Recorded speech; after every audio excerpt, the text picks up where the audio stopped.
Hello everyone! Welcome back to another Life is Strange theory. Today we'll be looking at Rachel Amber. Now that we know her story from before the storm, we have a better idea of her and what kind of person she is. I have another video on my channel that's really old where I delve into Rachel a bit, but I've gotten dozens of requests for an updated version and a truck ton of people asking the big question, is Rachel Amber good or bad? Well, let's take a look, shall we? Rachel Amber. We knew so much, but so little about her in the first game. We knew Rachel was well loved by nearly everyone she came in contact with. To see her sweet face used as a crime photo. She had a good heart. So you knew Rachel Amber?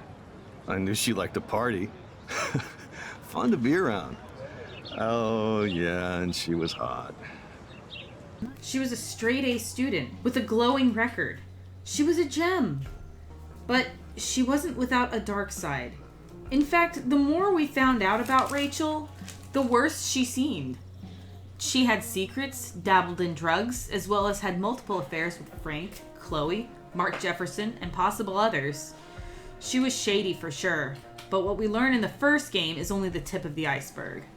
In Before the Storm, we learn that Rachel's father is the DA, and she has thrived in an environment full of deceit, charisma, and politicking to get her way. Sure, she hates the way she is, and she complains about her father, but she does nothing to change her ways.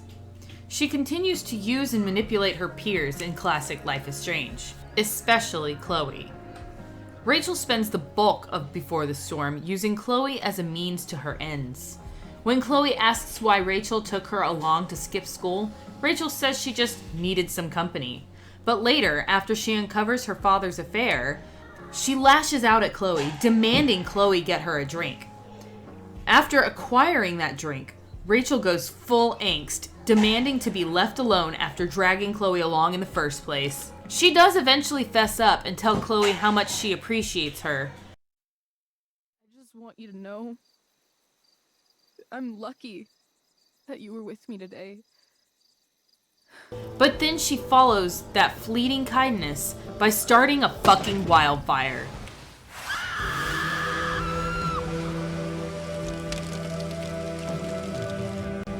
At no point in the game does Rachel ever express remorse for doing this, or empathy for the people harmed and affected by the fires. She even threatened Chloe. Pretty wild. You went absolutely nuts last night. What the hell were you thinking? I was angry. I didn't expect the whole stupid park to go whoosh.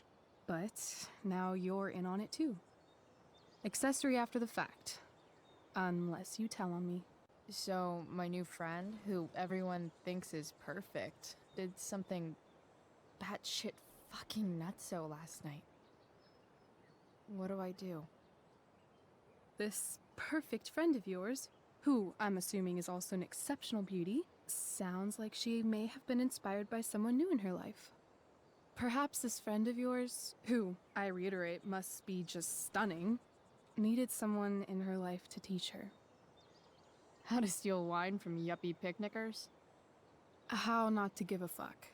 Because she was tired of having to give so many fucks all the time. She starts the fire on purpose because she was tired of giving a fuck. That's not all. The next thing Rachel does shook me to my very core. If your choices get Rachel banished from the play, Rachel will drug Victoria's tea, causing her to pass out and forfeit her role to Rachel. Even though I wish I was the one performing tonight, Victoria, I really am happy for you. I hope it's everything you want it to be. We both do. Right, Chloe? Okay. Cool. Tea? For your instrument. We want you at your best tonight.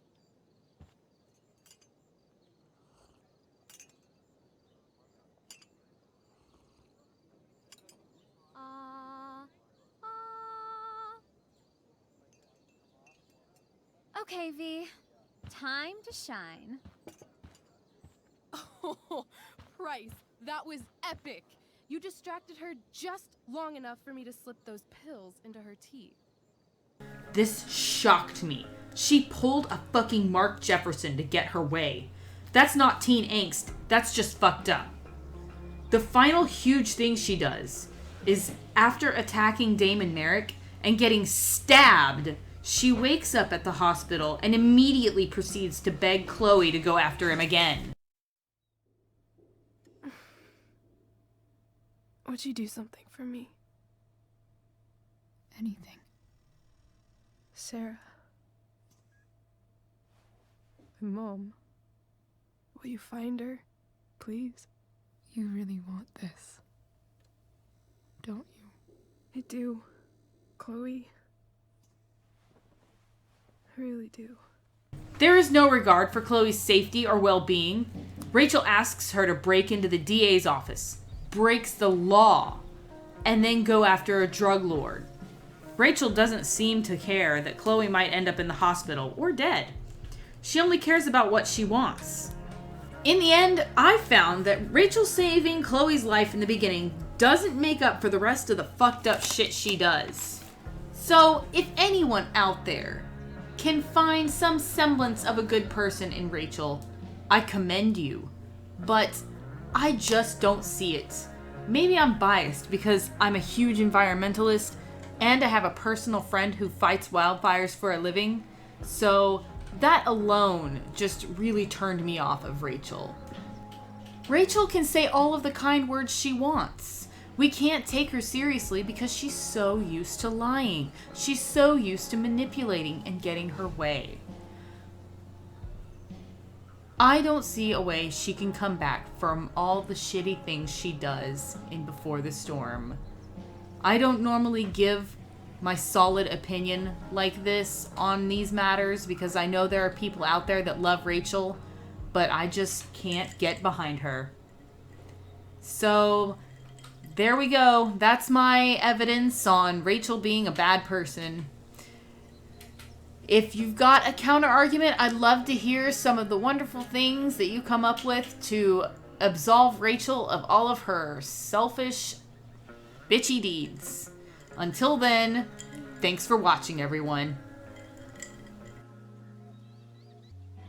So far, what I've learned about you is that you're into acting, lying, and playing games. What's your point?